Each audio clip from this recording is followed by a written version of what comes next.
Si Hamza Bendelaj na kung saan madalas na tinutukoy bilang smiling hacker ay isang kilalang tao sa mundo ng cybercrime. Ang kanyang kwento na puno ng intriga at controversy ay isa na nakabigani sa marami dahil sa timpla ng technical na kahusayan, high-stake criminal activity at ang enigmatic personality ni Bendelaj mismo. Ano nga ba ang nangyari kay Hamza at bakit siya binansagan na smiling hacker? At gaano nga ba kalaki ang kanyang nakuha? At gaano karaming bangko ang kanyang napasok? At totoo nga bang hinatulan siya ng kamatayan? Yan ang mga bibigyan namin ng kasagutan. Bago tayo magsimula kapatid, shoutout nga pala sa mga kaibigan natin dyan na patuloy na sumusuporta at nanonood. Inspirasyon kayo sa amin kaya naman patuloy kaming gumagawa ng mga nakamamanghang video. Kaya naman wag na natin patagalin pa. Simulan na natin.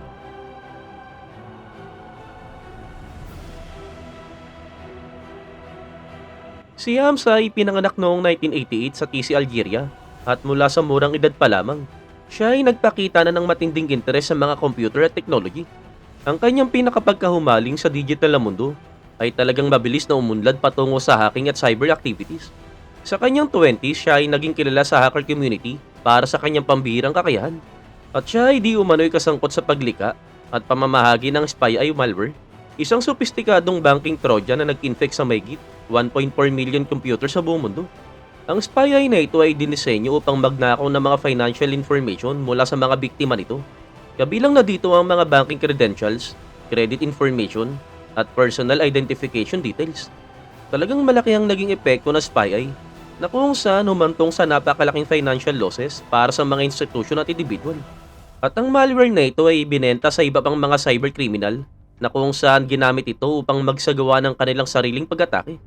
At tinataya na ang spy ay nagdulot ng mga financial damage na nagkakahalaga ng $100 million sa buong mundo. Ang mga cyber activity ni Bendelaj ay talagang hindi napapansin. Subalit ang kanyang malupit na mga aksyon at ang laki ng kanyang operation ay nakakuha ng atensyon ng mga international law enforcement agencies. At noong 2013 sa isang layover sa airport ng Bangkok, Thailand, inaresto si Bendelaj ng mga Thai authorities sa pakikipagtulungan ng FBI. Ang isa sa mga pinakakapansin-pansing larawan ni Bendelaj ay ang larawan niya na nakangiti habang siya ay nakaposas na kung saan kinunan matapos siyang maaresto. At ang imahe na ito ay nagbigay sa kanya ng alias na smiling hacker na kung saan naging simbolo ng kanyang tila mas matapang na attitude sa kanyang mga kasalanan. Na-extradite si Bendelaj sa US na kung saan naharap siya sa maraming mga kaso. Kabilang na dito ang wire fraud, bank fraud, at conspiracy to commit computer fraud. At noong 2016, siya ay nasintensya ng 15 taong pagkakakulong. At ang kanyang co-conspirator na si Alexander Andreevich Panin, ang pangunahing developer ng spy ay nakatanggap din ng malaking sintensya sa bilangguan. Ang kaso na ito ni Bendelaj ay talagang napaligiran din ng maraming myth at controversy. Sinasabi ng ilang ulat na nag-donate siya ng malaking halaga sa kanyang ill-gotten gains sa charitable cause na kung saan naglalarawan sa kanya bilang isang modernong Robin Hood. Gayunpaman ang mga claim na ito ay nananatiling walang katibayan at malamang bahagi ng alamat na lumago sa paligid ng kanyang katauhan. Ang kwento ni Hamza ay isang malinaw na paalala ng matinding consequence ng cybercrime. Ang kanyang pagangat at pagbagsak ay naglalarawan ng manipis na linya sa pagitan ng technological innovation at criminal activity. At sa kabila ng kanyang pagkakakulong, ang kanyang legacy ay nabubuhay sa mga talakayan sa cybersecurity, ethical hacking, at ang global effort na kailangan para labanan ng cybercrime. Ang kaso ni Bendelaj ay patuloy na pinag-aralan ng mga law enforcement, cybersecurity expert, at academics na nagbibigay ng mahalagang insight sa mga operasyon ng cyber network at ang mga paraan na ginagamit upang dali ng mga naturang kriminal sa hustisya.